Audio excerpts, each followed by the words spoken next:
श्री शिवाय नमस्तुभ्यम दोस्तों। पूज्य जी ने अभी अपने कल के शिव महापुराण की कथा 6 जून शुक्रवार एकादशी तिथि के दिन किया जाने वाला तुलसी की सूखी लकड़ी का एक ऐसा विशेष उपाय बताया है जो उन्होंने आज तक अपनी किसी भी कथा में नहीं बताया है। पूज्य गुरुजी ने कहा कि जब आपके हाथ तंग चल रहे हो, जब रुपए पैसे कहीं से प्राप्त ही ना हो पा रहे हो, जीवन में चारों तरफ से सिर्फ और सिर्फ परेशानियां आ गई हो, उनसे बाहर निकलने का कोई रास्ता न दिखाई दे रहा हो, तो 6 जून 2025 शुक्रवार निर्जला एकादशी तिथि के दिन कर लेना तुलसी की सूखी लकड़ी वाला यह उपाय। होगी हर मनोकामना पूरी, मिलेगी सभी दोषों से मुक्ति, इतना धन आएगा कि संभाले नहीं संभलेगा। माता लक्ष्मी जी और महादेव जी के आशीर्वाद से पूरे साल धन बरसता रहेगा। दोस्तों, जैसा कि आप सभी लोग जानते हैं कि 6 जून 2025 यानी शुक्रवार को पड़ रही है ज्येष्ठ महीने की निर्जला एकादशी तिथि। और दोस्तों, यह वह तिथि है जो ज्येष्ठ महीने में पड़ने वाली सबसे बड़ी और ज्येष्ठ महीने की दूसरी रकतशी तिथि है, क्योंकि यह शुक्रवार के दिन पड़ रही है और हमारे हिंदू धर्म में इसका बहुत ही बड़ा और विशेष महत्व होता है। पूज्य गुरुजी ने कहा है कि अगर कभी भी मौका लग जाए और ज्येष्ठ महीने की निर्जला एकादशी तिथि शुक्रवार को पड़ जाए तो आप लोगों को सिर्फ और सिर्फ तुलसी की सूखी लकड़ी वाला उपाय तो अवश्य ही करना चाहिए। इन दोनों का सहयोग बहुत ही कम आता है। इसी के साथ में गुरुजी ने अपनी शिव पुराण कथा में बताया है कि इस दिन आपको तुलसी की सूखी लकड़ी वाला उपाय तो आपको अवश्य ही करना चाहिए, क्योंकि ऐसा दिन कई सालों में सिर्फ एक ही बार आता है। और दोस्तों, आप सभी लोग जानते हो कि शुक्रवार एकादशी का अगर सबसे बड़ा कोई उपाय है तो वह तुलसी की सूखी लकड़ी वाला उपाय है। तो दोस्तों, शुक्रवार निर्जला एकादशी तिथि के दिन आप लोगों को इस तुलसी की सूखी लकड़ी वाला उपाय को जरूर करना है। बहुत सारे लोग होंगे जिन लोगों ने इस उपाय को न किया हो, मतलब पूरा साल निकल गया, उन्होंने किसी भी दिन तुलसी की सूखी लकड़ी वाला उपाय को न किया हो। पर दोस्तों, आपके पास एक आखिरी मौका बचा हुआ है जो कि 6 जून शुक्रवार एकादशी तिथि के दिन है। इस दिन आप लोगों को इस वाले उपाय को जरूर कर लेना है। भले ही आपने पूरे महीने भर इस उपाय को न किया हो, पर अगर आपने इस ज्येष्ठ महीने के शुक्रवार एकादशी तिथि के दिन अगर इस वाले उपाय को कर लिया तो आपको इस उपाय को करने का फल मिलेगा जिसकी आपने कभी कल्पना भी नहीं करी होगी। इसीलिए आप लोग इस वाले उपाय को एक बार जरूर कर लेना है, ताकि आप लोगों के हाथ से यह मौका न जा सके और आपको इस उपाय को करने का फल मिल सके। दोस्तों, यह उपाय पंडित जी ने अपनी अब भी की ही श्री शिव महापुराण की कथा में बताया है जी। इस उपाय को आज हम आपको बहुत अच्छे से समझाने वाले हैं। इस वीडियो को देखने के बाद इस उपाय को समझने के लिए आपको कोई और वीडियो को देखने की जरूरत नहीं पड़ेगी। तो चलिए दोस्तों, उपाय को शुरू करते हैं। देखिए, यह इस ज्येष्ठ महीने के शुक्रवार एकादशी के दिन यह इतना खास होता है, इतना महत्वपूर्ण होता है। देखा गया है कभी कभी बड़े बड़े पूजा पाठ अनुष्ठान से जो मनोकामना पूर्ण नहीं होते, वह ज्येष्ठ महीने के शुक्रवार निर्जला एकादशी के दिन एक छोटे से उपाय करने से ही आपकी मनोकामना पूर्ण हो जाती है। और बहुत सारे लोगों ने इस उपाय को किया भी है और उनको इस उपाय को करने का फल भी जरूर मिला है। अगर आप लोग भी इस उपाय को करना चाहते हैं तो आप इस उपाय को पहले अच्छे से समझ लेना, सुन लेना, उसके बाद करना। आपको इस उपाय का फल जरूर मिलेगा और 100% आय को कर लेने से आपके घर में चाहे किसी भी प्रकार की दुख और समस्या क्यों न चल रही हो, आपको उसका कारण भी नहीं पता है कि भाई यह समस्या किस कारण से चल रही है। उसका कुछ भी कारण हो सकता है, जैसे पितृदोष हो सकता है या किसी भी तरह का मंगल दोष भी हो सकता है। तो इस दिन आप लोगों को यह वाला उपाय कर लेना है। यह एक ऐसा उपाय है जिस उपाय को अगर किसी विशेष दिन पर किया जाए तो भाई उस विशेष दिन का जो है वह तो हमें मिलता ही मिलता है, पर हमने उस दिन पर इस उपाय को किया है तो हमें उससे भी बड़ा फल मिलता है और फल बहुत जल्दी मिलता है, क्योंकि आप इस उपाय को बहुत ही बड़े और विशेष दिन पर कर रहे हो। तो चलिए अब उपाय के बारे में बात करते हैं, लेकिन उससे पहले आप लोगों को यह जानना आवश्यक है कि आखिर यह उपाय किस समय करना है, किसको करना है और कैसे करना है। तो चलिए हम आगे आपको वीडियो में एक एक करके बता देते हैं। लेकिन उससे पहले अगर आप लोग हमारे ज्ञान की बातें चैनल पर पहली बार आए हैं या फिर मेरी आवाज आज पहली बार सुन रहे हैं तो हमारे ज्ञान की बातें चैनल को सब्सक्राइब जरूर कर लेना और इस वीडियो को लाइक करके कमेंट बॉक्स में श्री शिवाय नमस्ते हम ओम नमः शिवाय जरूर टाइप कर देना। तो दोस्तों, इस तुलसी की सूखी लकड़ी वाला उपाय को हमें इस शुक्रवार एकादशी के दिन कैसे करना है, किसको करना है, किस समय करना है और कहां पर करना है, यह सारे सवालों के जवाब आपको इस वीडियो में मिल जाएंगे। और जो ये वीडियो देखेगा भाई उसको तुलसी की सूखी लकड़ी वाला उपाय जरूर करना चाहिए। बात आ जाए तुलसी की सूखी लकड़ी वाला उपाय की तो यह सोने पर सुहागा वाली बात हो जाती है और यह एक बहुत ही बड़ा उपाय हो जाता है इस शुक्रवार एकादशी का। तो आप दोस्तों इस तुलसी की सूखी लकड़ी उपाय को आखिर करना किसको है, सबसे पहले हम लोग वह बात जान लेते हैं। तो देखो घर की जो बड़ी माताएं बहनें होती है उन माताओं बहनों में से कोई भी एक बड़ी माता बहन इस वाले उपाय को कर सकती है। और दोस्तों अगर आप चाहें तो अपने घर में से सभी सदस्यों को भी इस उपाय को करवा सकते हैं। अगर किसी व्यक्ति की खुद की कोई मनोकामना है, खुद की कोई दुख और परेशानी है जो कि वह अपने लिए ही करना चाहता है, इस वाले उपाय को तो वह खुद अपने लिए भी कर सकता है। बाकी अगर कोई घर में से ऐसा है जो कि अपने पूरे घर परिवार की सुख और शांति के लिए यह वाला उपाय करना चाहता है तो भाई वह भी कर सकता है, उसमें भी कोई दिक्कत वाली बात नहीं है। कहने का मतलब यह है कि इस उपाय को हर एक सदस्य भी कर सकता है और पूरे घर परिवार के सदस्य के लिए घर की बड़ी माताओं बहनों में से कोई एक माता बहन भी कर सकती है। माताएं बहनें अगर घर में उपस्थित न हो या वह यह वाला उपाय न कर पा रही हो तो फिर घर का कोई बड़ा सदस्य भी इस तुलसी की सूखी लकड़ी वाला उपाय को कर सकता है, चाहे फिर वह पुरुष ही क्यों ना हो, उसमें कोई भी दिक्कत वाली बात नहीं है। उसके बाद में दोस्तों जो अगला प्रश्न निकल कर आता है वह यह आता है इस उपाय को लेकर कि आखिर इस उपाय को हमें किस समय करना है, सुबह के समय करना है कि शाम के समय करना है। तो देखो इस वाले उपाय को आप लोग सुबह के समय भी कर सकते हो और शाम के समय प्रदोष काल में भी कर सकते हो। अब अगर आप पूछो कि भाई सबसे उत्तम समय कौन सा रहेगा इस तुलसी की सूखी लकड़ी वाला उपाय को करने का, तो हम आपसे बस यही कहेंगे कि इस उपाय को आप सुबह के समय करेंगे तो ज्यादा बेहतर होगा। बाकी अगर प्रदोष काल शाम के समय भी करेंगे तो भी अच्छा होगा, उसमें कोई भी दिक्कत वाली बात नहीं है।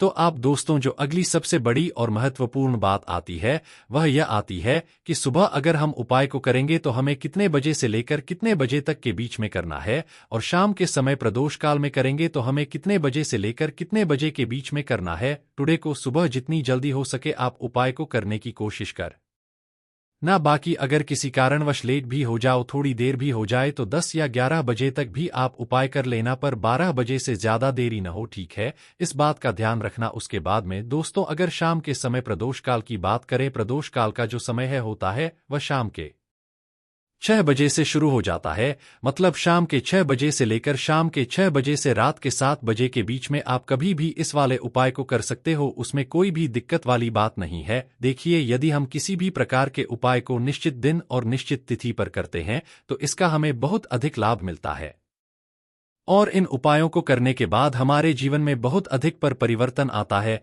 साथ ही साथ यह जो उपाय आपके जीवन की सारी परेशानियों को और सारी बाधाओं को दूर करने वाले हैं। देखिए दोस्तों आज के इस पूरे ही वीडियो में हम आपको 3 चमत्कारिक उपाय बताने वाले हैं और यह तीनों ही उपाय बहुत ही खास और बहुत ही ज्यादा विशेष होने वाले हैं। तो चलिए दोस्तों जान लेते हैं।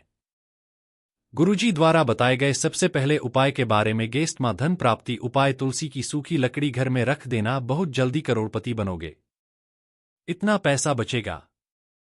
राधे राधे दोस्तों, आपको किसी भी दिन तुलसी की सूखी लकड़ी का उपाय घर पर करना है और ऐसा समझ लीजिए कि तुलसी की सूखी लकड़ी का यह उपाय आपको बहुत जल्दी करोड़पति बनाएगा, क्योंकि जो ज्येष्ठ का महीना है यह श्री हरि विष्णु को सबसे प्रिय महीना है। तो देखिए स्कंद पुराण में आता है कि भगवान विष्णु को सबसे प्रो अगर कोई महीना है तो वह ज्येष्ठ का ही महीना है और ज्येष्ठ के महीने में तुलसी के उपाय रातों रात आपके भाग्य को चमकाते हैं।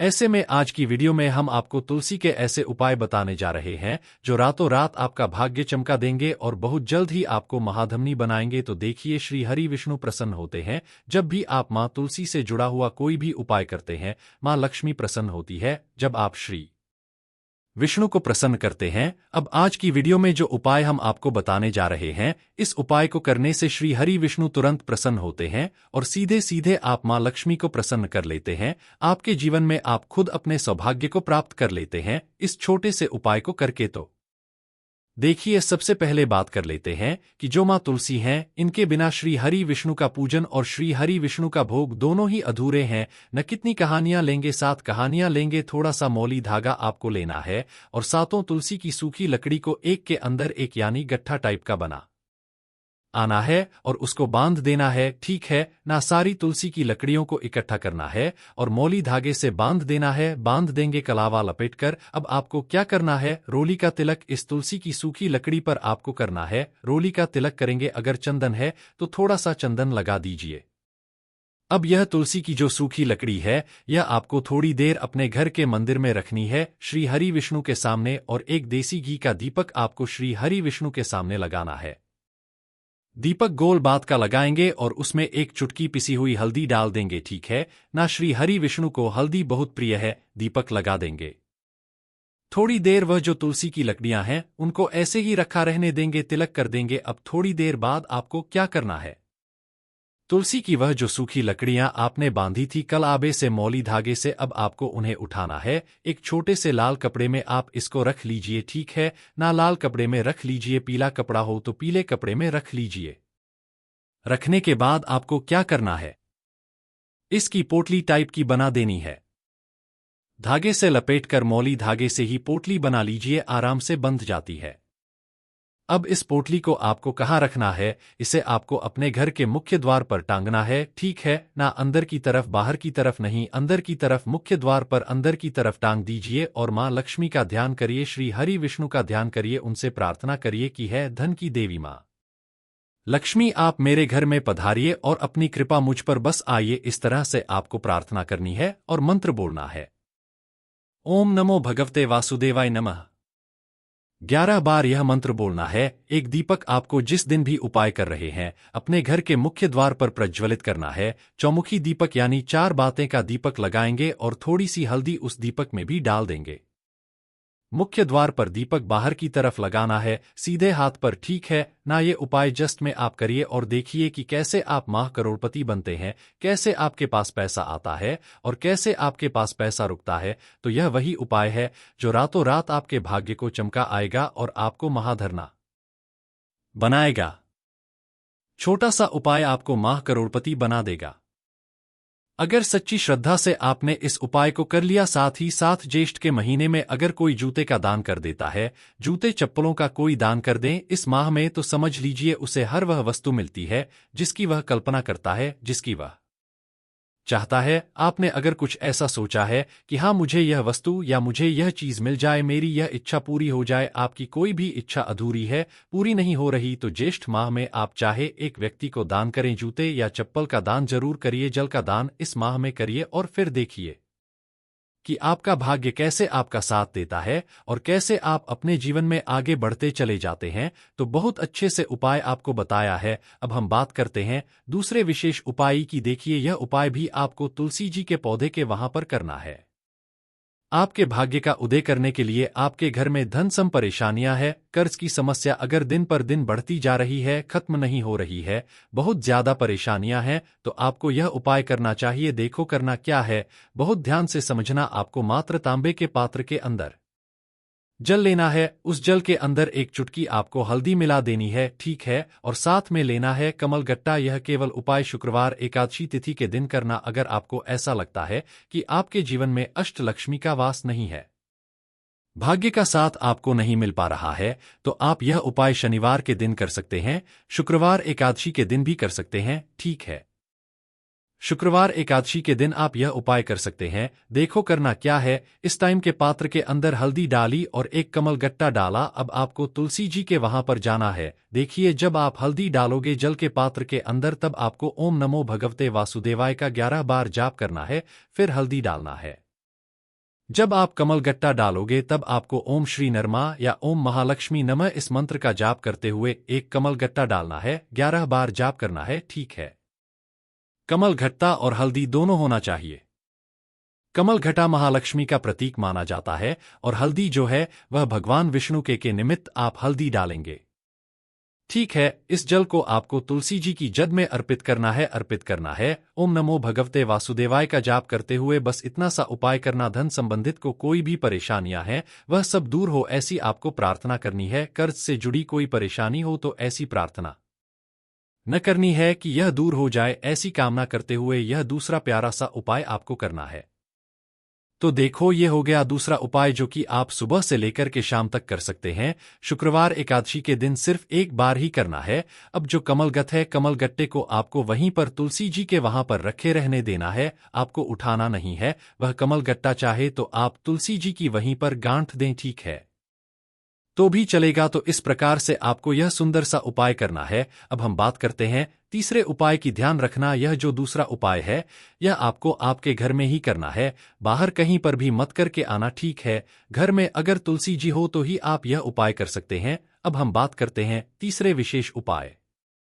देखो, भाग्य का साथ आपको मिले तो गुरु बृहस्पति को मजबूत करना बहुत जरूरी होता है। इसीलिए पूज्य गुरुदेव ने एक बहुत ही सुंदर सा उपाय बताया था, जो कि है पीले चावल का थोड़े से अक्षत लेना। चावल लेना अगर आपको ऐसा लगता है ना कि आपको किसी भी चीज में सफलता नहीं मिल पा रही है, किस्मत का साथ आपको नहीं मिल पा रहा है, तो पीले चावल लेना। पीले चावल कैसे करोगे? 11 चावल लेना साहब, उसके अंदर पीली जो पीला चंदन है वह आपको मिला देना है और चावल को पीला रंग कर देना है, ठीक है। साथ में लेना है एक बेलपत्र और साथ में लेना है तांबे के पात्र के अंदर जल, ठीक है। यह तीनों सामग्री लेकर के शुक्रवार एकादशी तिथि के दिन सुबह से लेकर के रात्रि तक जब आपकी इच्छा हो तब आप यह उपाय कर सकते हैं। अब आपको क्या करना है? भगवान शिव के मंदिर में जाएंगे। जो एक बेलपत्र है वह माता अशोक सुंदर वाले स्थान पर आपको अर्पित करना है। डंडे का हिस्सा जल आधारित की तरफ हो चाहिए, उस प्रकार से आपको यह बेलपत्र अर्पित करना है। जब बेलपत्र अर्पित करोगे तब आपको कुंडकेश्वर महादेव का नाम लेना है, माता अशोक सुंदरी वाले स्थान पर, ठीक है। अब जो चावल के दाने हैं जो अक्षत लेकर के आए हैं वह भगवान शिव के शिवलिंग पर आपको अर्पित करना है। जब आप अर्पित करोगे तब आपको बृहस्पति शबर महादेव का नाम लेना है। बृहस्पति शबर महादेव भी एक ऐसे महादेव हैं जो आपके गुरु ग्रह को मर्ज मजबूत करता है, तो आपको इस प्रकार से अर्पित करना है और अंत में एक लोटा जल धीरे धीरे पतले दराज से बृहस्पति शबर महादेव का स्मरण करते हुए या श्री शिवाय नमस्ते भाइयों का जाप करते हुए आप अर्पित करें। यह मात्र केवल और केवल शुक्रवार एकादशी के दिन किया जाता है और यह उपाय बहुत ही ज्यादा प्रभावशाली है। ध्यान रखना, हल्दी का उपयोग मत करना, चावल में पीला करना है। चावल को तो पीला चंदन ही होना चाहिए, ठीक है। अब यह जो उपाय जो भी करता है, निश्चित तौर पर उसके जीवन के सारे अंधकार दूर होते ही होते हैं, उसको सफलता भी मिलती है। बृहस्पति मजबूत होते हैं, किस्मत का साथ उसको मिलने लगता है। यह उपाय अगर आप प्रदोष काल के समय करते हैं तो और लाभकारी सिद्ध होता है।